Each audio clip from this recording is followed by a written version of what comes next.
I've got a question. One that I wanted to ask you last time, but we didn't have time to get to it, and one that really piggybacks off what you were just talking about, how there's different ways to explore the world, one of them being reading.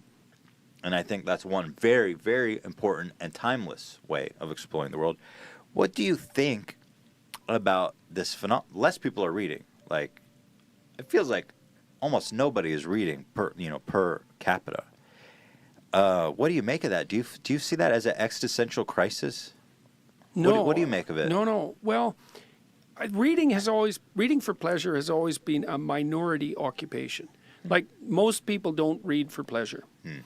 Of the people who read for pleasure, only a small proportion buy books. Of the people who buy books, only a small proportion buy difficult books.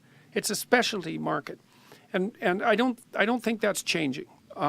What I do see happening, though, is that is being expanded in surprising ways by such things as YouTube videos and podcasts. So you can find the value in something like that is just as valuable as something you could possibly find in a book. Well, I think that the two technologies have their advantages and disadvantages. The thing about a book that you can't get from a discussion is that a book is like a portrait as opposed to a photograph.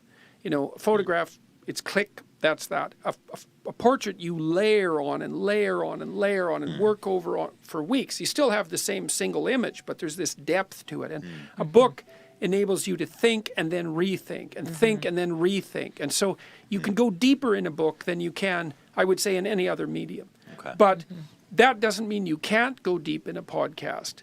And it doesn't mean that there's no educational utility in podcasts. Plus, there's audiobooks, right? And people are listeing to those. Well, that was another question. Do you think that audiobooks are just as valuable as books? Oh, sure.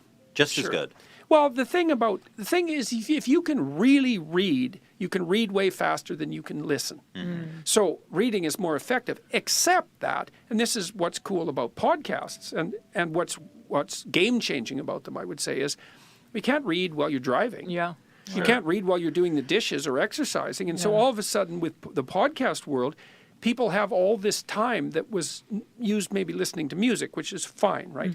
But lots of people now are listening to like difficult podcasts. Yeah, educational ones. Yes, and long, detailed discussions about political issues that was never possible with television or even with radio for that matter. So, and people say, well, young people have a fragmented attention span. It's like, well, yeah, but Joe Rogan does 3-hour podcasts, and those do just fine. And your podcast is how long usually? They're long, 2 hours, generally. Yeah. Right, so that's not for a fragmented attention. Sure. So, no, I think it's good. You're absolutely right. I think the number one person who listens to this podcast and podcasts in general are people who are occupied doing something else.